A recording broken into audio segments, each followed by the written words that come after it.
إن الله وملائكته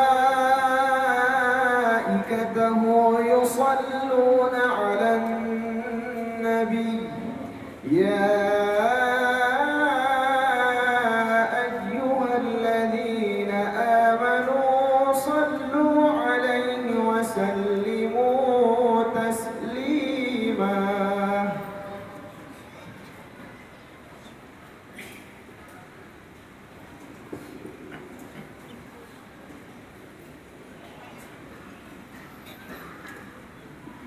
Assalamualaikum warahmatullahi wabarakatuh.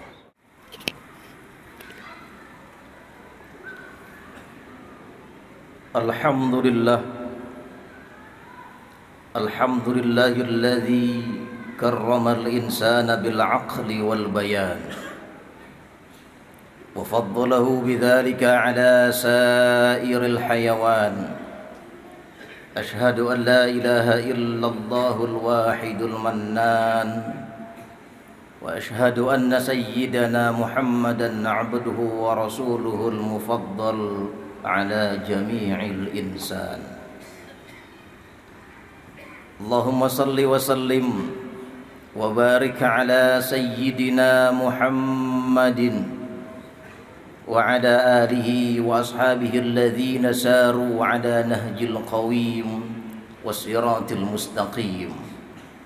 أما بعد فيا عباد الله أوصي نفسي وإياكم بتقوى الله فقد فاز المتقون فلا تموتن إلا وأنتم مسلمون. فقال الله تعالى مذكرا بذلك أعوذ بالله من الشيطان الرجيم يا أيها الذين آمنوا اتقوا الله حق تقاته ولا تموتن إلا وأنتم مسلمون. Orang-orang yang beriman, manusia-manusia yang mengaku dirinya beriman, bertakwalah kalian kepada Allah Subhanahu wa taala haqqa tuqatih, dengan sebenar-benarnya takwa. Wala tamutunna illa wa antum muslimun, dan jangan sekali-kali kalian mati melainkan dalam kondisi Islam, beriman kepada Allah Subhanahu wa taala. Hadirin ma'asyiral muslimin, jamaah salat Jumat yang dirahmati Allah Subhanahu wa taala. Kalau kita kehilangan sesuatu yang berharga, tentu siapapun kita yang mengalami situasi tersebut akan merasa kecewa, sedih, panik luar biasa. Katakan contohnya, misal ketika seseorang kehilangan sebuah dompet yang di dalamnya berisi kartu ATM, SIM, KTP, bahkan mungkin uang. Maka siapapun kita ketika kehilangan dompet tersebut akan merasa kecewa. Paling tidak dalam benaknya sudah terbayang bagaimana repotnya mengurus SIM, ATM, KTP dan lain sebagainya. Tapi subhanallah, tanpa diduga beberapa waktu kemudian saat kita sedang panik, kecewa, tanpa kita duga rupanya dompet tersebut atau sesuatu yang hilang tersebut kembali kepada kita. Maka siapapun kita pasti akan merasa senang, bahagia, girang luar biasa. Hadirin, saya teringat dalam kitab Bughyatul Mustarsyidin ada sebuah riwayat. Dahulu ada seorang pengemis yang datang menemui Rasulullah sallallahu alaihi wasallam. Dia ketuk pintu rumah Rasulullah. Dia ucapkan salam. Assalamualaikum ya Rasulullah. Qadarullah saat itu dibukakan langsung oleh Rasulullah. Waalaikumsalam. Maka pengemis ini ketika melihat langsung Rasulullah, dia meminta sesuatu yang bisa dimakan. Ya Rasulullah, mohon berikan saya makanan. Rasulullah layaknya rumah tangga, hadirin. Beliau tanya kepada istri beliau, Ummul Mukminin, wahai istriku, apakah ada makanan atau sesuatu yang bisa kita berikan kepada pengemis ini? Qadarullah saat itu istri beliau menjawab, ya Rasulullah, hari ini tidak ada makanan sedikit pun di rumah kita. Tidak ada apapun yang bisa kita berikan. Subhanallah.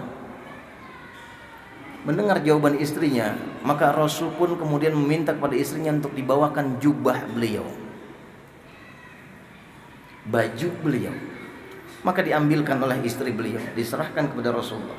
Kemudian Rasulullah mengatakan kepada pengemis tadi, mohon maaf, hari ini di rumah kami tidak ada sedikit pun makanan atau apapun yang bisa kami berikan. Hanya ada ini, sebuah jubah atau baju. Kalau dirasa jubah ini ada manfaatnya, maka silahkan ambil. Subhanallah, pengemis ini dalam hatinya mengatakan tidak ada pilihan lain kecuali mengambil jubah Rasulullah, sekalipun yang dia butuhkan adalah makanan. Maka diterima jubah tersebut, kemudian dia pamit dari Rasulullah.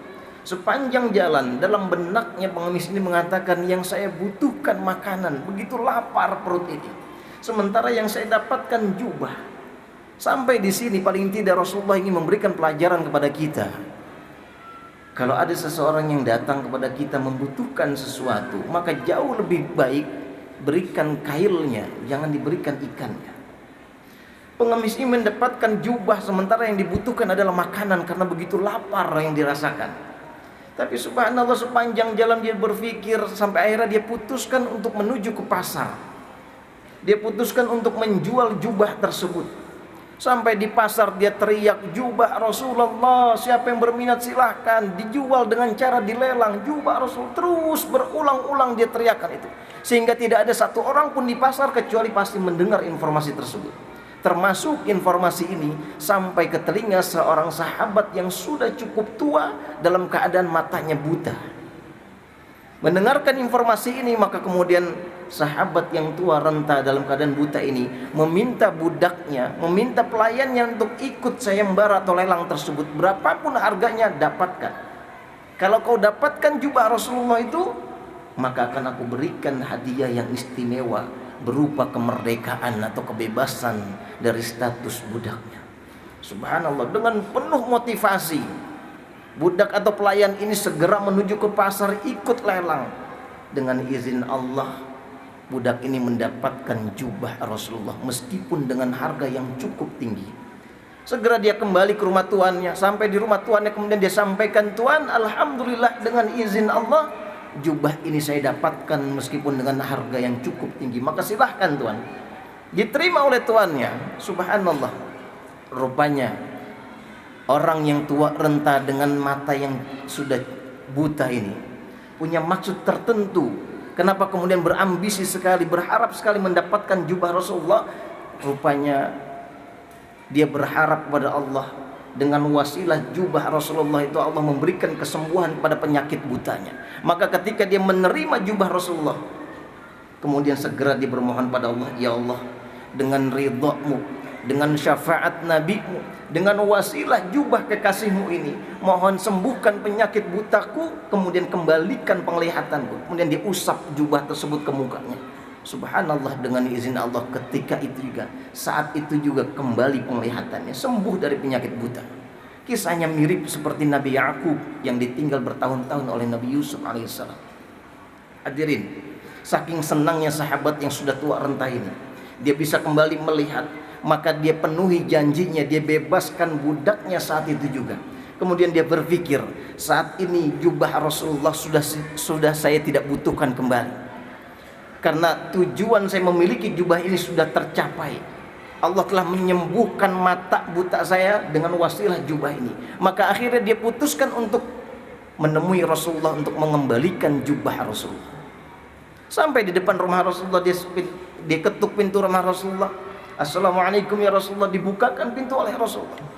Kemudian sahabat ini mengatakan, "Ya Rasulullah, saya ingin mengembalikan jubah Anda."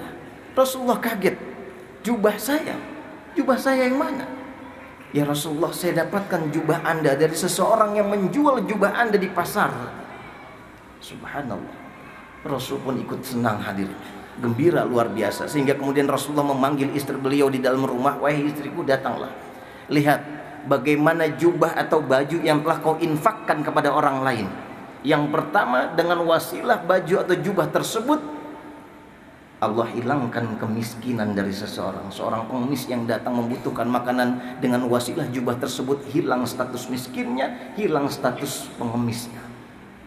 Kemudian yang kedua, dengan jubah tersebut, dengan wasilah jubah tersebut, Allah sembuhkan penyakit buta seseorang, dikembalikan kembali penglihatannya dengan wasilah jubah tersebut. Dan yang ketiga, dengan wasilah jubah yang telah kau infakkan, Allah merdekakan seorang budak. Subhanallah hadirin, yang lebih dahsyat justru yang keempat. Rasulullah mengatakan, wahai istriku, perhatikan, jubah yang telah kau infakkan kepada orang lain pada akhirnya kembali ke kita. Sampai di sini Rasulullah ingin memberikan pelajaran kepada kita bahwa apapun yang kita berikan kepada orang lain dalam bentuk infakkah, sodakohkah, zakatkah, atau apapun itu kita berbagi kepada orang lain, maka pastikan, yakinkan diri kita itu yang akan kembali ke kita. Maka mulai sekarang silahkan kita tanya kepada diri kita masing-masing. Sepanjang kita hidup, sebanyak harta yang kita miliki, kita kira-kira lebih banyak yang akan kembali ke kita atau lebih sedikit? Contoh sederhananya saja. Contoh sederhana, ketika tadi ada kotak amal lewat depan kita, sementara di kantong baju kita barangkali ada warna merah, biru, hijau, ungu, coklat, abu-abu. Kira-kira warna apa yang akan kita tarik kemudian kita masukkan ke dalam kotak tersebut? Kalau faktanya kita sibuk mencari yang warna abu-abu, maka sungguh kasihan diri kita, karena itulah yang nanti akan kembali ke kita. Sementara yang warna merah, biru barangkali, entah mungkin itu statusnya akan menjadi kotoran pada akhirnya. Kita belikan makanan yang mewah, yang nikmat, yang lezat, sementara tidak ada kaitannya dengan akhirat kita. Hadirin, kemarin 30 hari kita dididik di Ramadan, menahan rasa lapar, haus. Bahkan makanan itu di siang hari Ramadan pada sejatinya itu halal bagi kita. Minuman itu halal bagi kita. Bahkan pasangan yang kita nikahi dengan akad sah pun halal bagi kita. Tapi faktanya selama siang Ramadan 30 hari kita mampu menahan itu semua. Apa pesan Ramadan yang ingin diberikan kepada kita? Ramadan bukan hanya sekedar ibadah ritual, tapi Ramadan juga merupakan ibadah sosial. Kita ditahan untuk tidak makan dan minum agar supaya kita bisa merasakan apa yang dirasakan oleh saudara kita, sehingga kita tertuntut untuk berbagi kepada orang lain. Maka saat ini pembuktian, apakah kemudian Ramadan kita berhasil atau tidak. Keberhasilan Ramadan kita yang kemarin bukan dilihat dari banyaknya kita puasa, bukan dilihat dari banyaknya kita tadarus selama Ramadan, bukan dilihat dari setiap malam yang kita tarawih, bukan dilihat dari setiap malam di 10 hari malam yang terakhir kita i'tikaf, tidak. Tapi justru keberhasilan Ramadan kita dilihat apa yang terjadi setelah Ramadan. Kalau selama Ramadan kemarin kita banyak sedekah, infak, zakat, maka silahkan kita lihat, syukur-syukur kita bisa lanjutkan secara kontinu, istiqomah, meskipun sedikit kita terus berikan pada orang lain, karena sejatinya itu yang akan kembali ke kita.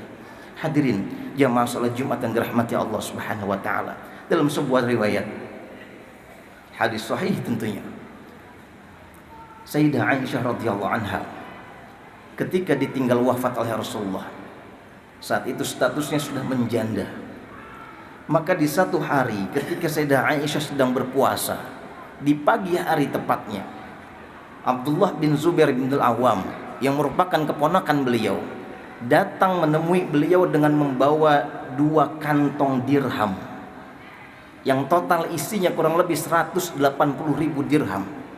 Kalau kita konversi ke rupiah, dirham itu mata perak, mata uang perak. Kalau kita konversi ke rupiah, paling tidak 1 keping dirham itu senilai 100.000. Itu artinya 2 kantong dirham tersebut tidak kurang dari 18 miliar. Abdullah bin Zubair bin Awam pagi hari di saat puasa datang menemui Sayyidah Aisyah, memberikan 2 kantong dirham. Setelah itu beliau pamit. Setelah Abdullah pamit, Aisyah radhiyallahu anha saat itu segera keliling Madinah mencari orang-orang yang membutuhkan duit atau dirham ini, dibagikan semuanya. Saking banyaknya, baru sore hari menjelang buka puasa baru selesai habis. Sementara saat berbuka puasa, Sayyidah Aisyah meminta pelayannya untuk membawakan makanan untuk berbuka puasa. Apa yang terjadi hadirin? Yang dibawakan oleh pelayannya hanya sepotong roti kering dengan minyak zaitun. Bayangkan, pagi hari menjadi seorang milioner, 18 miliar dibagikan kepada orang, tidak tersisa sedikit pun. Sore hari buka puasa hanya dengan sepotong roti kering dengan minyak zaitun. Terbayang oleh kita bagaimana dermawan dan kita yakini ini hasil didikan Rasulullah.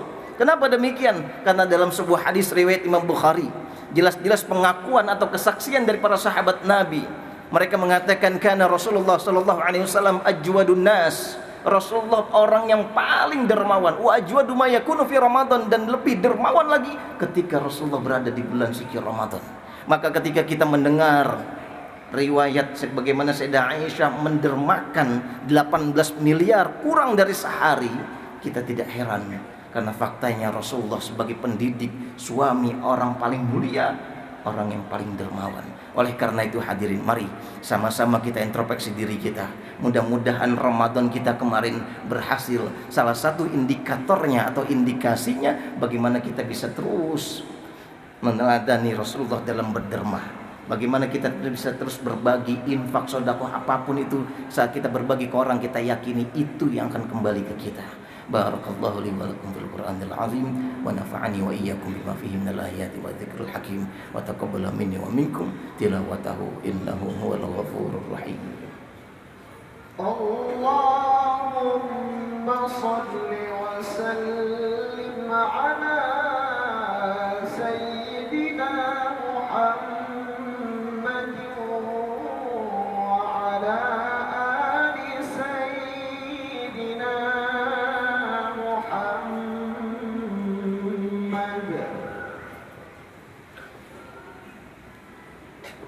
Alhamdulillah. Alhamdulillahilladzi bi ni'matihi tatimmus shalihat wa bi fadlihi tanzilul barakat. Alhamdulillahi fi kulli halin wa ni'mah. Asyhadu an la ilaha illallah wahdahu la syarika lah. Wa asyhadu anna sayyidana Muhammadan 'abduhu wa rasuluhu la nabiyya ba'dah.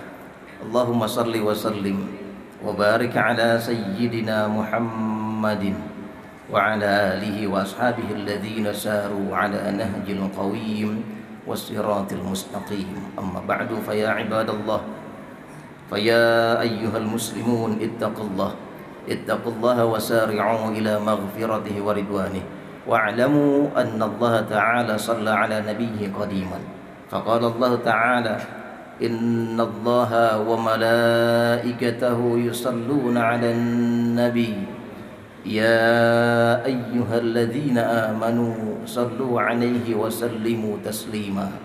اللهم صل وسلم وبارك على سيدنا محمد شفيع الرحمة وعلى آله وأصحابه وأئمة الأمة، وارض اللهم عن أربعة خلفاء الراشدين ساداتنا أبي بكر وعمر وعثمان وعلي، وعلى بقية الصحابة والتابعين وتابع التابعين ومن تبعهم بإحسان إلى يوم الدين، وعلينا معهم برحمتك يا أرحم الراحمين.